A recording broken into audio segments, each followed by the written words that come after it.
ఇక్కడికి రావడానికి కారణం ఎమ్మెల్యేతో అతని కుటుంబ సభ్యులతో కలిసి ఈ గుడిలోని వెండిని నా చేతులతో తీసుకుని బెంగళూరులో వాళ్ళు అప్పగించమన్న చోట అప్పగించి తప్పు చేశాను కాబట్టి శివయ్యని క్షమాపణ కోవడానికి ఇక్కడికి వచ్చాను.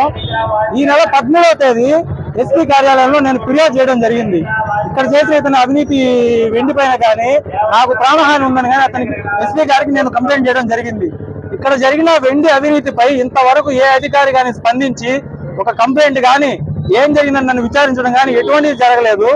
దీనిపైన ఖచ్చితంగా ఈ గుడిలో జరిగిన వెండి పైన ఆయన చేసిన లిక్కర్ స్కామ్ మీద రెండింటి మీద విచారణ జరిపించాలని ఖచ్చితంగా అధికారులను కోరుతా ఉన్నాను. ఇంకోటి ఏంటంటే ఆయన నుంచి నాకు ప్రాణహాని ఉంది.